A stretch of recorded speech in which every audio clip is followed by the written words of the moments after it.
you doing? I am great. Good to hear. I had a sudden realization. No, I didn't have a sudden realization. Sylvie gave me a sudden realization yesterday. That Keycon is next week. Like, not this weekend, but next weekend. And I'm like, no, it's not. I said, it's in 3 weekends. She says, no, it's next weekend. And I'm like, what? Oh, the weekend after Mother's Day? Yeah, like, not this weekend, but next weekend. Oh, crap. And it's the weekend after that she's going on her conference. I thought it was backwards. I thought she was going on her conference, and then the week she's back is when Keycon was. But I think there's 37 days in a month or something, I guess. Yeah. So it's coming up. It's coming up quick. Yeah, so I kind of started panicking because there's I'm getting a few things ready for it. And, I guess I can say it here now. It's not going to be a surprise by the time this is out. But so what's that? Sorry, go ahead. What was that? No, I was going to say, so what's on the agenda for Keycon? like on your list of things to do? Well, I have to get the website. Yes, SeanMcGinnity.ca is going to be a website. And I have to get it up well before Keycon. Right. And I've got most of it done, but I just want to kind of change some of the pictures out. Right. But I just literally do that and hit publish and it's up. Right. Secondly is I wanted to have business cards made. So if people want to listen to the podcast, the business cards shows my website address. People can just go there and listen to it because you can stream it right from my website. Right. If you want... Yes. Like I did with the dome covers, if you have something that you want printed, I can get it printed for you. I just need you to email it to me. But that's up to you. Okay, well, I ordered the cards last night because there was you did? Okay. There was a 50% off sale with Vistaprint. Okay. Pimping okay, so you already Vistaprint, did that. apparently. Yeah. Well, that's who Sylvia orders all her cards from and a lot of stuff that she does. So she has like this corporate discount and stuff. So we just went through there. Okay. And I only ordered 100 business cards because Corey is designing. Yes, that's another announcement. Corey is designing the new cover for the podcast. I'm not going to spoil what it's going to be. I can tell you off air, but he's designing a cover to go on the podcast. So cool.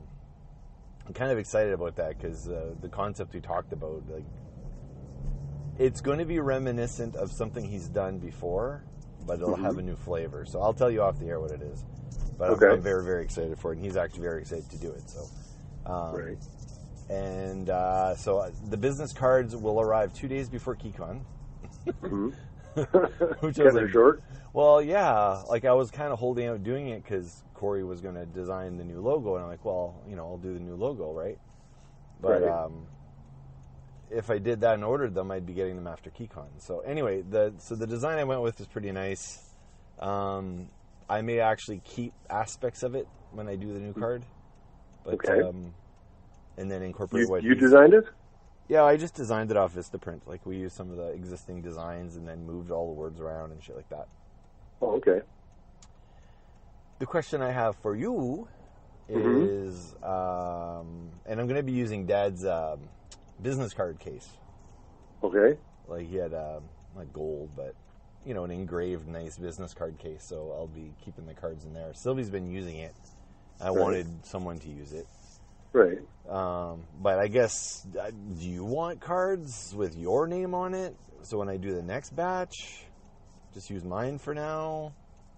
Sure. Because it's SeanMcGinnity.ca, but everything I'm putting on there is like you and I do tons of shit together. So yeah, it doesn't matter. Either way, I'm good with or without. I don't need a card, but if someone want to hear the podcast, the ones that you're on, the card's an easy, quick way to get there. Well, here you go. Here's a card. Well, that's true. Yeah. Yeah.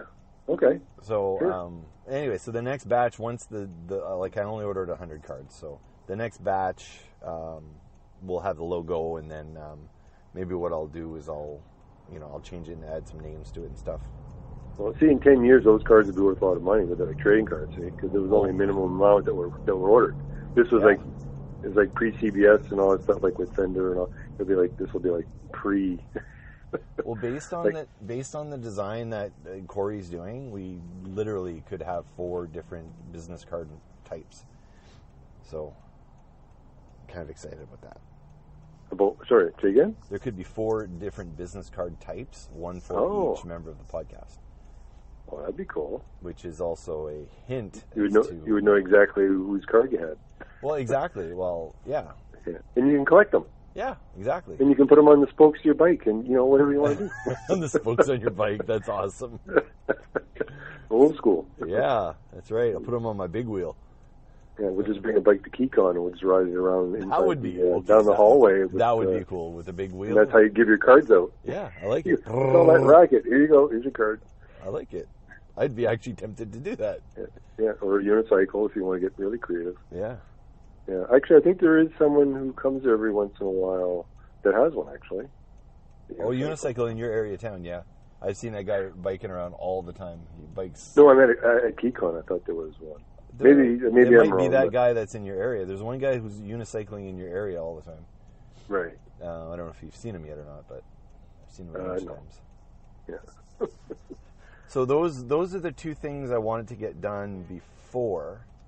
The 2 main things. Those are the prime things. But the other thing is getting ready for the panel that we're running, which is the Evil Within panel, which there's a lot of things I want. I don't want to spoil anything that I'm trying to do and trying to fit in and try to have in the panel in case I can't get it done on time. I don't want to make false promises. But what we will be doing, and I'm preparing for that, is I'm going to have some scripts that I'm going to be handing out from the film. I've got a copy of the original script that I learned all my lines from. So I'm going to print a bunch of those off and bring those with me. We're going to have a slideshow with basically all the set photos. We took a whole bunch of set photos on set. And I have them all, and there's a few hundred pictures from the set, most of which people haven't seen. Right. So I'm going to have a slideshow of that playing. So I have to get that slideshow ready. I mean, it's not super difficult. I just have to take the time to sit down. And I have them all in a folder, and I'll just create a slideshow to run through. And we have a projector so people can actually see the pictures, so that's good. Right. So now for people listening to this who have no idea what we're talking about, yes, that's a movie that it was a Star Wars fan film that was created. Yep. Called The Evil Within. Correct. So officially called Star Wars: The Evil Within. Right, Star Wars: The Evil Within. Yeah. So that's what we're. So basically, maybe I shouldn't say anything about it because I don't know what you want to say and what you don't. So I'll let you take it from here. Well, yeah, so basically it's been, I don't know how long it's been exactly. I think since 2006 might have been the premiere. Yeah, it was quite a few years ago.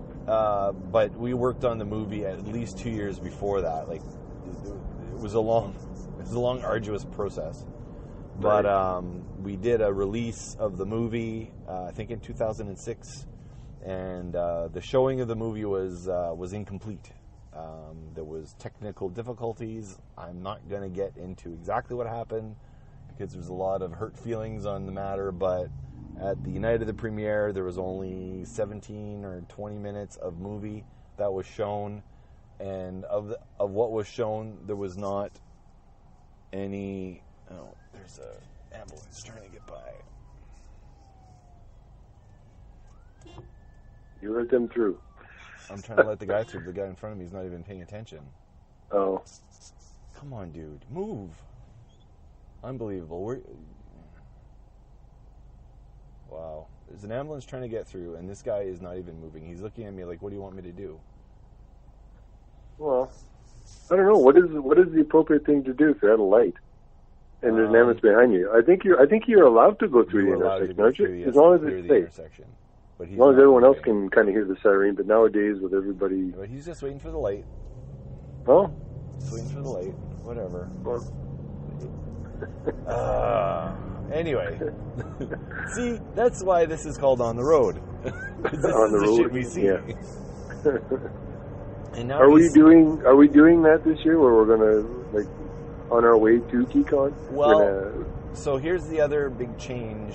Well, here's the other big change that's happening with the launch of the website. I'm also going to be changing the format of the show as well. Okay. The on the road aspect of it will still happen, but it's not going to be the predominant way the podcast has to go. It's not really. The reason I want to change that is I do want to have some interviews on here, and I can't do the interviews while I'm driving. Like, it just, the timing of it doesn't work for people. It's like, okay, well, you have to call me between 5 and 5:30, and while I'm driving home from work, I can't, like, they're driving home from work, or they're still working, or they're already home, or, it's just not convenient. If I want to do interviews, I'm going to have to go to people, or have people come to me, or call them when I'm at home. So on your on the road episodes will be between this time frame, and then when you do your actual interviews, it'll be either you'll be at home doing it, or face to face, or whichever. Yeah, I might do some on the road, but I can't maintain the format with the stuff I would like to do with the podcast. So that's so the idea is the first episodes of the next season, which is season 5, will be the Keycon episodes. So we're nearing the end of season 4. Which is the longest season I've done so far. So is there a cliffhanger at the end? Well, yeah, I guess hopefully, the idea will be I can launch the new logo for the podcast for the season 5 is what I'm hoping for. Right. So this is the longest season. I don't know how many, we're like 30 some episodes in this season. Generally, my seasons are somewhere between 20 and 26 episodes, and I usually do an episode or a season change when I change the podcast in some way, shape, or form. But I haven't changed anything in a while. But anyway, I was holding out for the website. But anyway, so in regards to The Evil Within, so the movie was released, and what was released was the movie was supposed to be 90 minutes. They only showed 20 minutes max of footage, and of the footage that was shown, some of it didn't have any ADR, which is where everyone goes and re-records the dialogue. So it's crisp and clean, and you can hear what people are saying in the film. It had some of the dialogue ADR'd, and some of it wasn't. So some of the dialogue was echoey, some of it sounded great, and some of the effect shots had no effects in them anymore. So anyway, there was a big kerfuffle over the release, and there was a lot of people that were angry, and there was a lot of hurt feelings and all that sort of stuff. So the purpose of the panel is to get together as many of the crew as we can, and kind of talk about our experiences with the film, and not in a negative confrontational manner, but just sort of, maybe the movie wasn't, finished or released or anything like that, but look at all the great things that came out of it. Yeah, pretty much their experience. Like, what was your experience on the film? Well, what was your experience? Everyone has a different experience, so I'm sure people had friends in there that they probably did the movie with. Some people were just they'd never done it before. It was all new to them for acting, and I'm sure, actually, for probably the majority of the cast, this was their first any kind of film thing that they'd done. And for a lot of us, it shaped who we are today, because it was like a family. We were fighting like a family at points too. But I met Corey through the film, and Corey's Corey. He's like one of our brothers. That wouldn't have happened without the film. I got some movie work that I did afterwards that I wouldn't have done otherwise. And I don't even think my simple comic would have happened, because that's where I met my artist. I don't even know if I would have, there's a lot of things I don't think I would have done or would have happened. Even something like Dome, I don't know if I would have had the balls to audition had I not done the movie, because I had to audition for the movie, and it was nerve-wracking, and I learned a lot on that movie about professionalism, and things like that. So I would have been too terrified to audition for a band. So this was pretty much a big turning point for you. Sure. It was. This movie. I mean, and a lot of people, yeah. Yeah, I mean, like meeting Sylvie was like one of the biggest ones in my life for sure. Mm-hmm. Having the kids and all that, but that being said, like I don't even think I would have had the gall to ask Sylvie out had I not had those life experiences. Like it steered me a different way than, you know. Mm-hmm.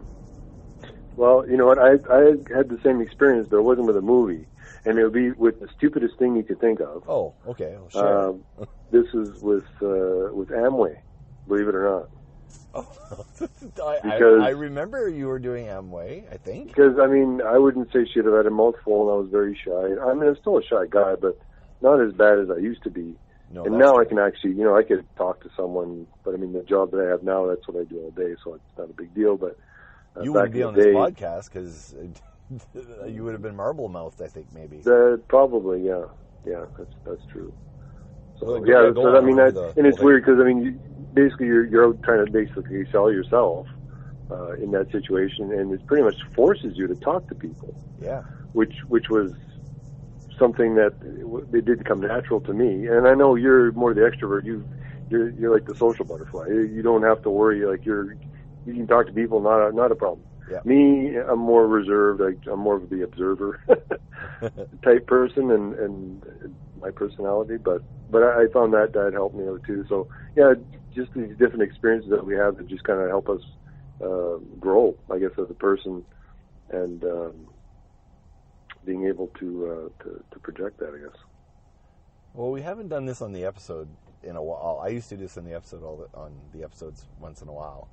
But mm-hmm. What other formative, like, what were other keystones, positive keystones, like for who you are today and what you're doing? Like, that's a good one. That's a really good one. But what else? Like, any other ones you can think of? Well, I mean, playing on stage with the Classic Embers was big.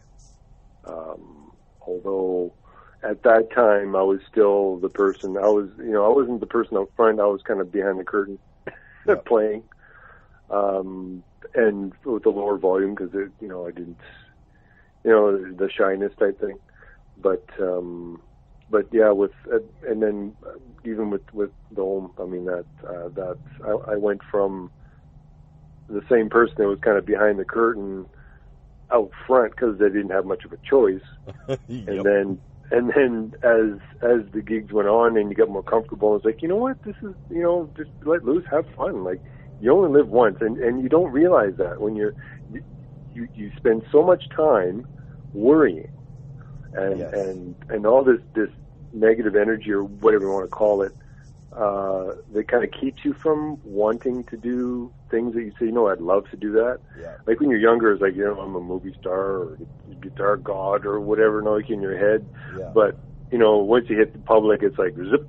It's like when you're put in a situation, it's like yeah, up. And you have to put yourself out there to be able to face those things, and that for me that was a big moment, from gig to gig to gig.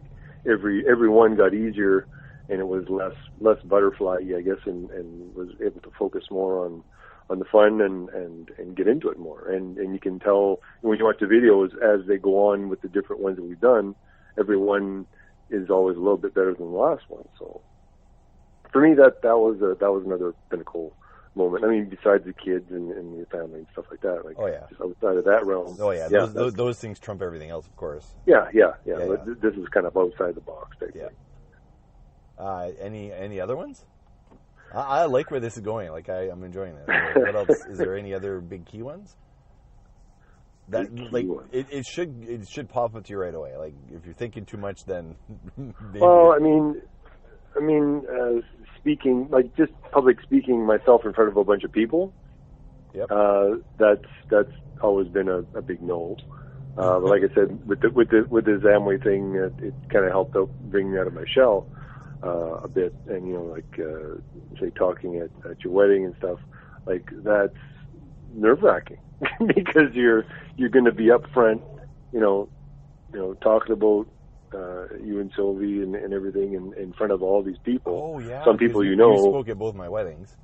Yeah, I mean, so you're in front of all these people. Some you know, some you don't. Sometimes it's harder to be in front of people you know, or sometimes it's easier. It just kind of depends. But that was another thing. Most of it is just kind of personal growth. Be able to talk to people and be out of your shell. That's been the biggest part that I found, that I think I've grown a bit. Other things, I don't know. I don't think, unless you can think of something that's just not clicking at the moment. Well, I mean, maybe this is just too obvious, but when Dad bought you your first guitar, I think we talked about that before. Like, for me, that was a key moment in my life. For a key moment. I'm thinking about. I guess I'm thinking more of a personal growth thing, but for that, that was. I mean, yeah, you can't top. Well, yeah, that's way up there. That was because when I first started. Oh, I'm going to go through the story now. Well, we can paraphrase a little bit because we've talked about it before, but yeah. Well, I used to play my Uncle Junior's guitar. Yeah. And he had a Telecaster, it was a copy, and I had his Fender Bassman amp, and he lent it to me because I guess Dad said, he asked if I could borrow it to play and stuff, and we did that, and then I joined the band with, there's Norm, there's Mike, there's Mark. It just depends on what part. But at the time, I was playing that guitar, and we went to the Moncton Music that one day, and we were looking at the guitars, and they had the SQ series, made in Japan, Squires, back in the 80s, 82, 83, 84 era. So we went there, and I picked one up, I played it, and I kind of fell in love with it. And then when we were driving back, I was in the back seat. I was thinking about it, and I was kind of sad. And I guess he kind of picked up on that. And he was good at the that. next time, what's that? He was good at that, picking up on little things like that. Yeah, and then the next time we went jamming, he came pick me up. Oh yeah, I think we did talk about this on another podcast. And then I went to get in the car, and then there was something on the floor. It's like, well, what's this? He said, well, let's open it up. So I opened it up, and there was the guitar, in the case and everything. I was like, holy crap! Like that was a pinnacle moment in my life. That, even thinking about it, you kind of get a little bit choked up because it was such an emotional thing for me. It was like, because I knew he couldn't afford to buy nothing, stuff like that, just off the cuff. So it was a big deal. It was real big. It wasn't like I was gonna, the people who buy guitars, buy it, and they play it for a day, and that's it, and then it sits in the corner, collects dust. But since I was playing it prior to that, and to upgrade to a better instrument was just, it wasn't a waste. No, I say. Sure. And I still have that guitar to this day. And if you ever sold that guitar, I would get very angry with you. Yeah, no, I got that. I got Dad's original bass, like his original. Yep. Telestar, and then I've got his Fender Jazz too. So, oh yeah, that won't go anywhere. And even Junior's guitar, I still have Junior's guitar because he was kind enough to send that to me years ago. What Dad had asked, and I cleaned it up and everything, and I went to put some upgrades and stuff on it. And then when I did it, I'm like, you know what? I'm putting it back to original because that's the sound and everything that I recall. I changed the tuners that needed to be done because it would not stay in tune at all.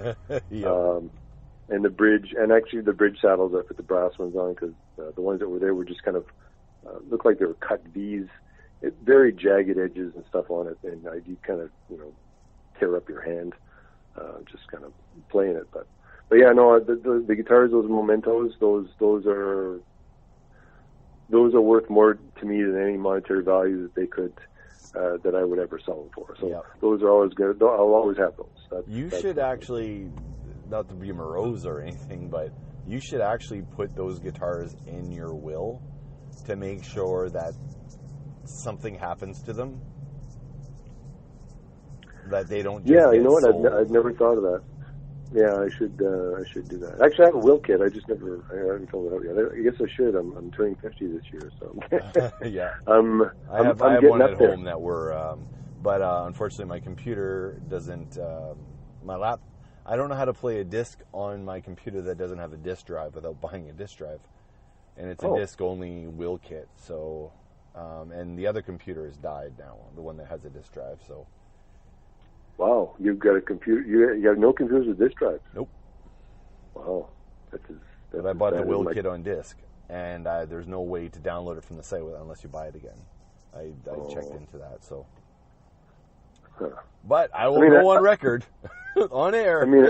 I think I get the will kit. It's on CD. I think it's just a matter of printing off the documents, isn't it? Yeah, I think it's like it's a document you can. It's like a PDF you can just, type into. Yeah, I think that's all it is. Well, if you need, I can always print them off. You can, fill them out and then send them in. You can probably easily just take it off the disc. Yeah, because they're just files. Yeah, but the digital copy is what you can take to your lawyer and get it notarized or whatever. Yeah, just put on a flash drive is all. Yeah. So kids listening to this show, do up your wills. Don't wait. Yeah, don't wait, or the government will get it. So, do you remember? I know we're going off a tangent, but that's what I like about this show. Mm-hmm. Do you remember the first show you played live? And what was the context of it? What was that show? High school. Okay. First time we played live. I'm trying to remember now if it was for the pageant or if we played. No, first time no, maybe not. It was either at the school or we played at. Boîte à chanson. Boîte à chanson. Isn't that what it was called? It could be. Music box in French? I believe so. There was a time we played and Zap was playing drums. Yeah. And I can't remember. I think we played the talent show, I think. Yeah, that's what I think Boîte à Chanson was. It was they had talent shows at the school all the time, every year or whatever it was. Yeah, and I think at the time Mike was playing bass. Mike was playing bass? Mike was playing bass. Mike had bought Mike went to I think it was a pawn shop, okay? Yeah. He went and bought this plywood bass. Not only was it plywood, but it was a fretless plywood bass. Oh my God! Yeah, and I believe that's what he played, and that was before Norm had come in the picture, and then Zap had stepped down, and then Mike took over the drums, and then Norm came in with the bass. Oh, I didn't know that story. Yeah, so that's how it all kind of shifted around. We were supposed to play at the Moncton Coliseum for it was an amateur night. But Zap had a bodybuilding competition, I think, the next day. So he was cutting. Oh my God! You brought back some bad memories.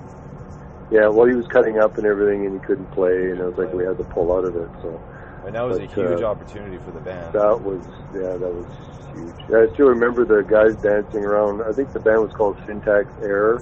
Yeah. And they had that that tractor fed paper.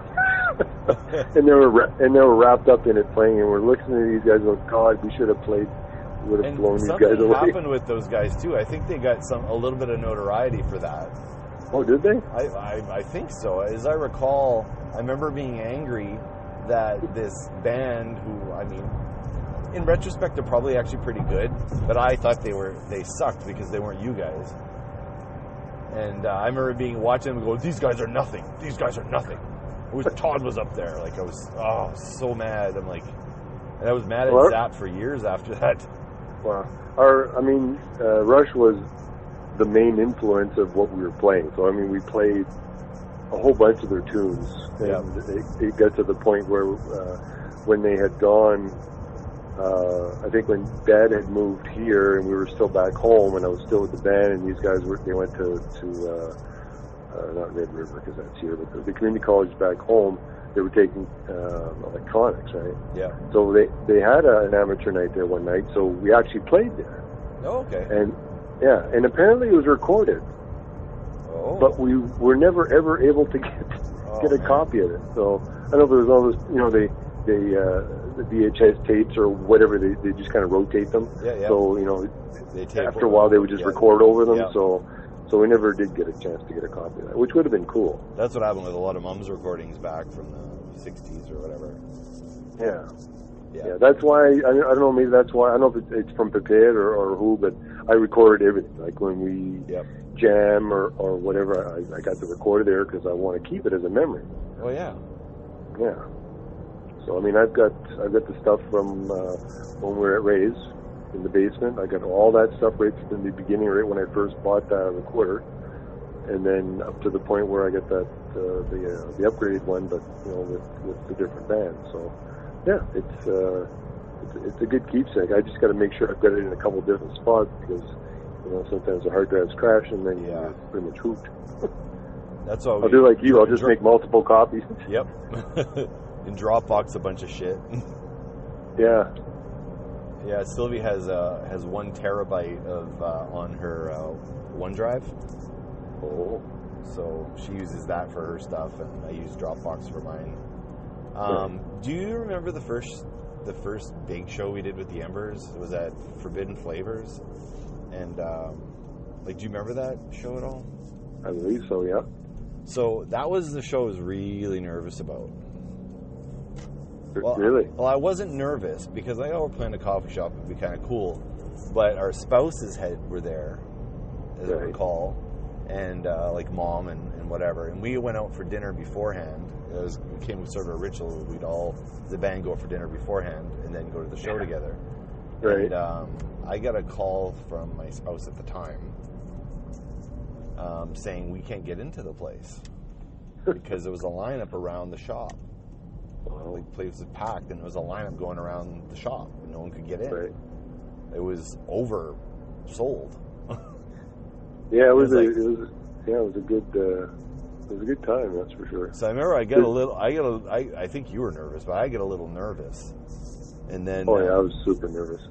Do you remember? So this was right after I was let go, the first time I was let go from a job, and there was 2 goons in the audience from the place I was let go from who were instrumental in me getting kicked out. Oh, really? They were in the audience, and I think they were there to beat me up. Oh, I never heard this story. Oh, yeah, they were union guys. And anyway, I'm not going to go into the details of it for legal reasons, but anyway, there were 2 guys were there to intimidate me or whatever. Right. So I remember when, we're setting up, we hadn't started playing yet or anything, just kind of getting our levels and all that sort of stuff.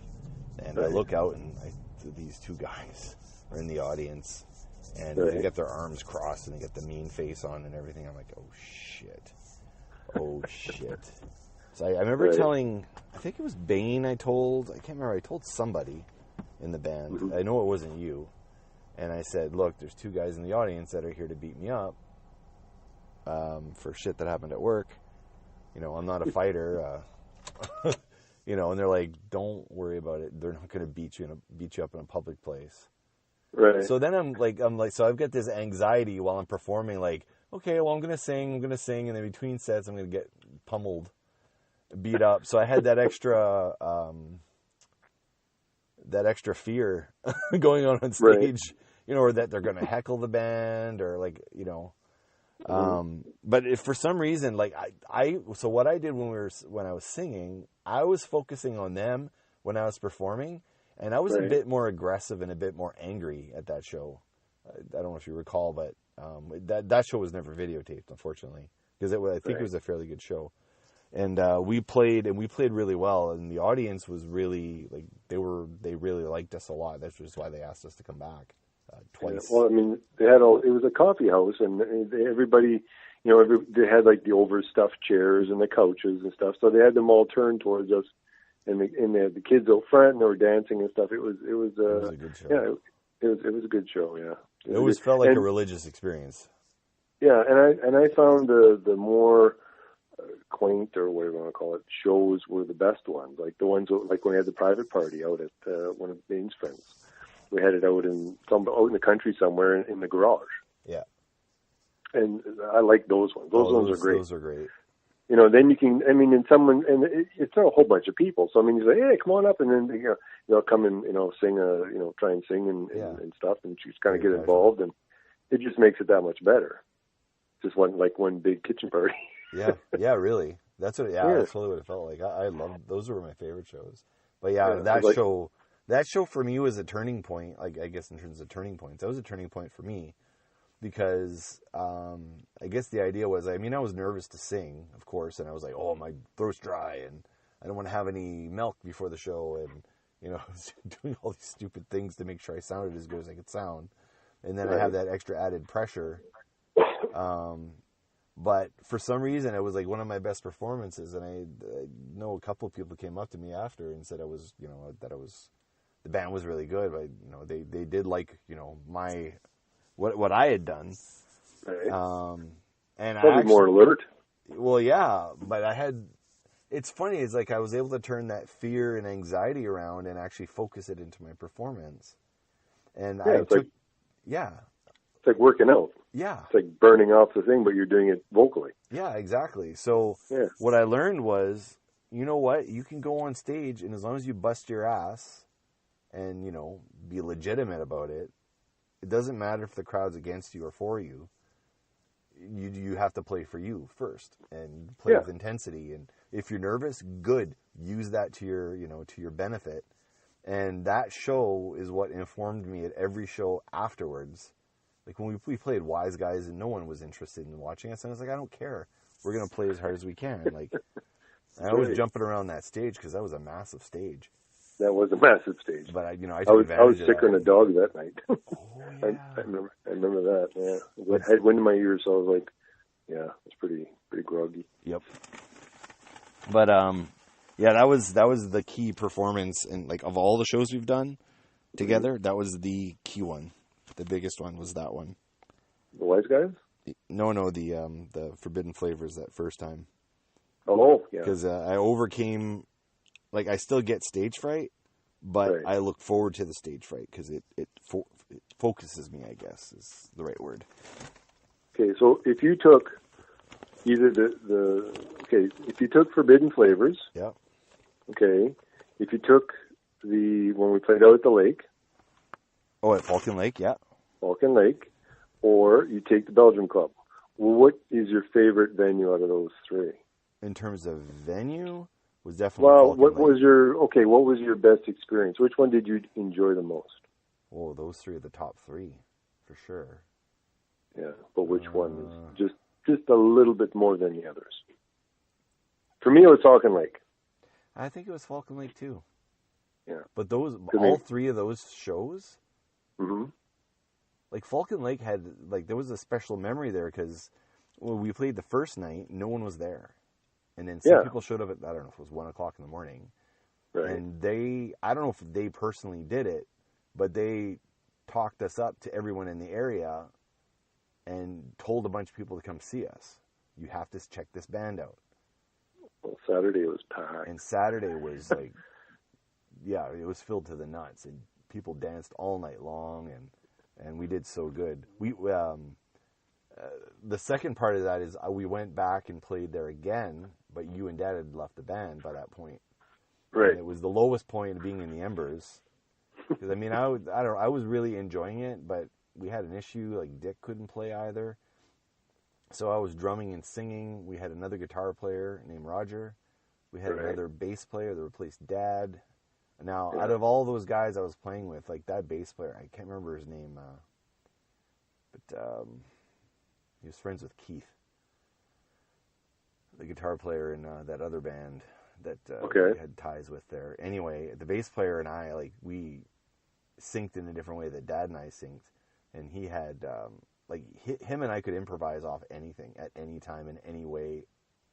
And we used to do it when we were playing and piss the rest of the guys off because we'd be doing the Eagles, and then we would decide, okay, in the next verse, I'd look over at him and he'd nod, and we would do a funk breakdown. And it was good. Like, it was really good, but the rest of the guys threw everyone else off. Well, because I like improvising. Like, you and I can improvise very well together. Like, I know when you're going to take a left turn, and you know when I'm going to take a right turn. Like, it's just... Yeah, it's kind of weird that way. But this bass player could do the same thing. Like, I always wanted to have him as our bass player. Like, as a trio, you, me, and him. Because he could get right in there and get dirty, you know, as a bass player, and he played with his fingers, and he was really good. He could play funk, he could play jazz, like he could play anything. He was so good. Right, he knew his instrument. Yeah, but he was super fun to play with.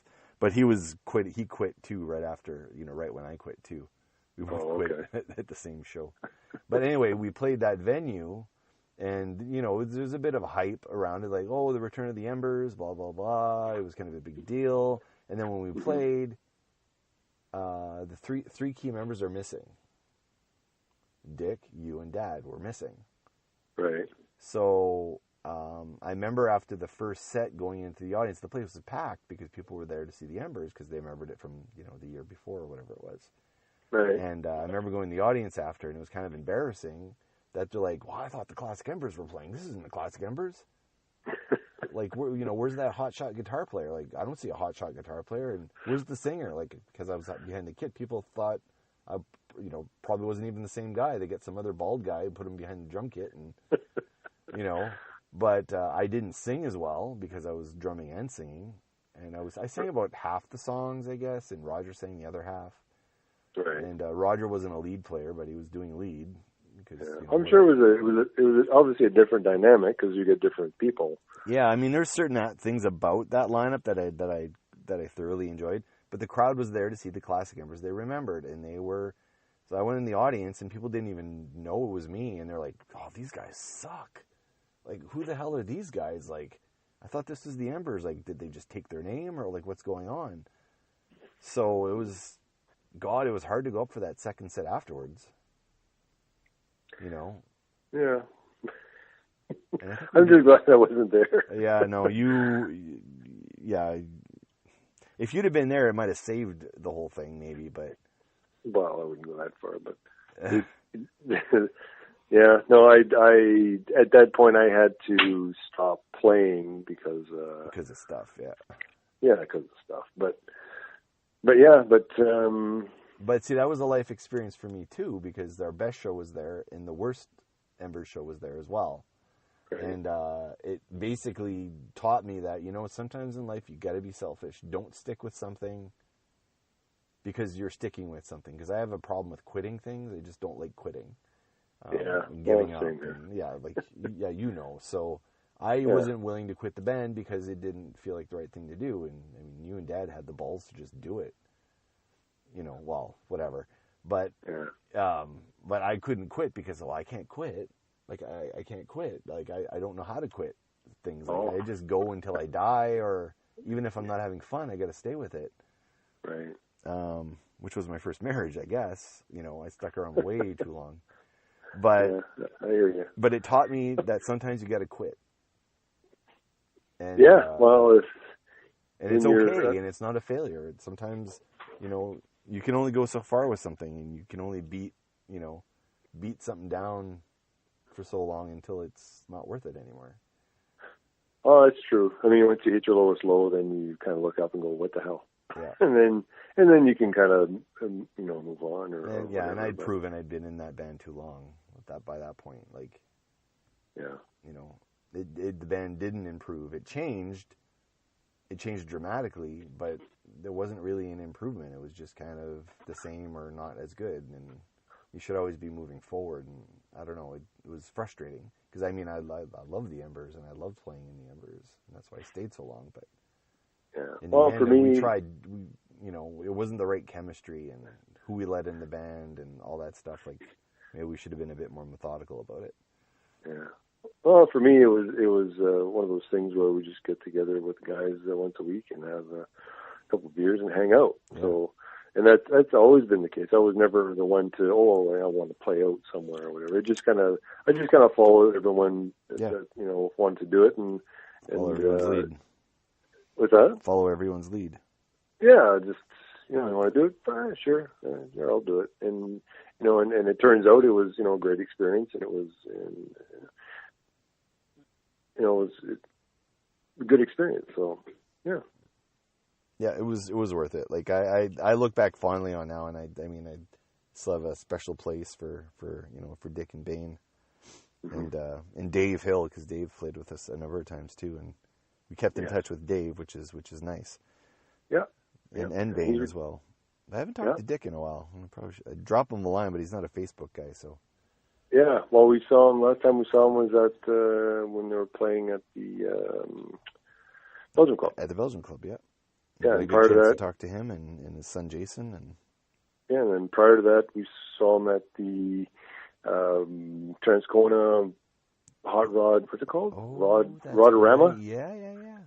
Rodorama, and he was the DJ. Yeah, that's right. Yeah, that was and he came down to see us, and that's when Dad had passed recently, and we had the car show. Yep. His '57 Chev, and actually we won second place. Yeah, it was good. That was fun. So, yeah, that was good. All right, well, I'm going to cap it off here. I've been sitting in the driveway for 10 minutes.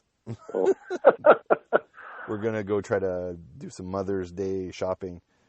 Okay. Tonight. So, okay, well, Keycon is fast approaching, so everybody go to it. I'll link to them, and I'll have a link to my website, which is seanmcginnity.ca. If you're looking for news on whatever I'm working on, it'll be on there, and I'll provide updates for Todd. I might even, I think I'm going to try to set you up with some passwords and shit on there, so if you want to post on there, then you easily can as well. Sure. Yeah. All right. Sure. Well, we'll see you on the flip side, brother. Sounds good. All right. All right. See ya. Bye. Okay.